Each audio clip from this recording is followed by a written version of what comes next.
नमस्कार दोस्तों, हमारी ओम अनुभूति चैनल में आपका स्वागत है। सब कहते हैं कि मरने के बाद कुछ भी साथ नहीं जाता है, सब यहीं का यहीं धरा रह जाता है। आदमी खाली हाथ आया था और खाली हाथ चला जाता है, लेकिन यह सत्य नहीं है। दुनिया में ऐसी कई बातें हैं, लेकिन वह सत्य नहीं है। आओ जानते हैं कि आदमी जन्म लेता है तो क्या साथ लाता है, और जब वह मर जाता है तो क्या साथ ले जाता है। हिंदू धर्म कहता है कि व्यक्ति जो साथ लाया था वह तो साथ ले ही जाएगा, साथ ही वह भी साथ ले जाएगा जो उसने इस जन्म में अर्जित किया है। क्या साथ लाया था और क्या अर्जित किया है, यह जानना जरूरी है। व्यक्ति जब जन्म लेता है तो अपने साथ 3 चीजें लाता है: 1 संचित कर्म, 2 स्मृति और 3 जागृति। हाँ, एक चौथी चीज भी है और वह है सूक्ष्म शरीर। इसके संबंध में हम बाद में कभी बात करेंगे। नंबर 1, क्या है संचित कर्म?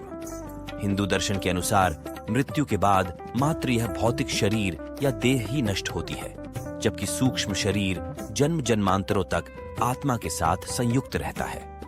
यह सूक्ष्म शरीर ही जन्म जन्मांतरों के शुभ अशुभ संस्कारों का वाहक होता है।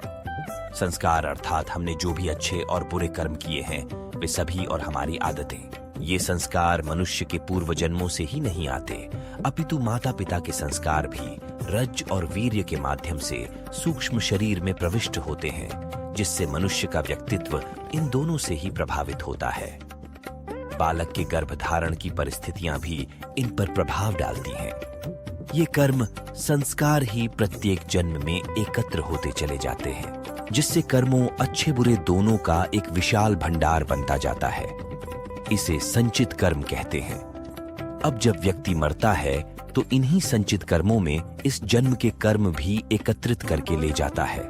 दरअसल इन संचित कर्मों में से एक छोटा हिस्सा हमें नए जन्म में भोगने के लिए मिल जाता है। इसे प्रारब्ध कहते हैं। ये प्रारब्ध कर्म ही नए होने वाले जन्म की योनि व उसमें मिलने वाले भोग को निर्धारित करते हैं। फिर इस जन्म में किए गए कर्म, जिनको क्रियमाण कहा जाता है, वह भी संचित संस्कारों में जाकर जमा होते रहते हैं। नंबर 2, क्या है स्मृति?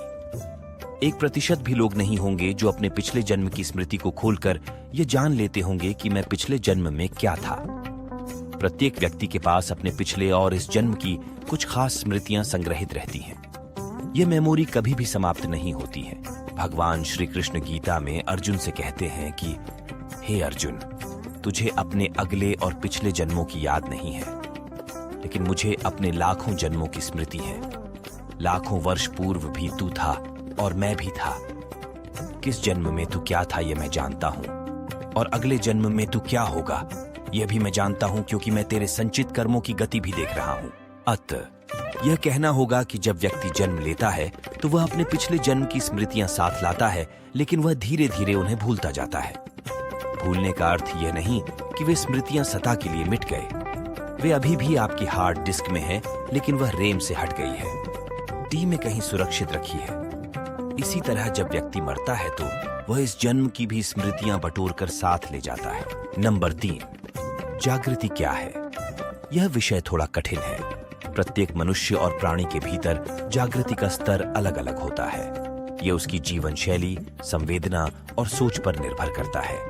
उदाहरण के लिए हम समझ सकते हैं कि एक कुत्ता मनुष्य कम जागृत है, जैसे एक शराबी व्यक्ति होता है। आप में बेहोशी का स्तर ज्यादा है तो आप भावना और विचारों के वश में रहकर ही जीवन यापन करेंगे, अर्थात आपके जीवन में भोग, संभोग और भावना ही महत्वपूर्ण होगी। आप इसे इस तरह समझें कि आप में और पशुओं में क्या खास फर्क है। आप कपड़े पहनते हैं और थोड़ा बहुत सोचते हैं, लेकिन आप में वही सारी प्रवृत्तियां हैं जो कि एक पशु में होती है, जैसे ईर्ष्या, क्रोध, काम, भूख, लालच, मद आदि सभी तरह की प्राथमिक प्रवृत्तियां। प्राणियों को प्राणी इसलिए कहते हैं कि वह प्राण के स्तर पर भी जीते और मर जाते हैं। उनमें मन ज्यादा सक्रिय नहीं रहता है। मनुष्य में मन ज्यादा सक्रिय रहता है, इसलिए वे मन की भावना और विचारों में ही ज्यादा रमते हैं। वे मानसिक हैं। मन से ऊपर उठने से जागृति शुरू होती है।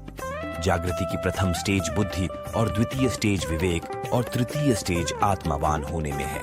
प्रार्थना और ध्यान से जागृति बढ़ती है। उक्त सभी को मिलाकर कहा जाता है कि व्यक्ति अपने साथ धर्म लाता है और धर्म ही ले जाता है। शास्त्र लिखते हैं कि मृतम शरीर मुत्सृज्य काष्ठलोष्ट समम जना मुहूर्तमिव रोदित्वा ततो यान्ति परामुखा तैस्तछरी मुत्सृष्टन धर्म एकोनुगच्छति तस्मात् धर्म सहायश्च सेवितव्य सदा नृभिः। इसका सरल और व्यावहारिक अर्थ यही है कि मृत्यु होने पर व्यक्ति के सगे संबंधी भी उसकी मृत देह से कुछ समय में ही मोह या भावना छोड़ देते हैं और अंतिम संस्कार कर चले जाते हैं, किंतु इस समय भी मात्र धर्म ही ऐसा साथी होता है जो उसके साथ जाता है।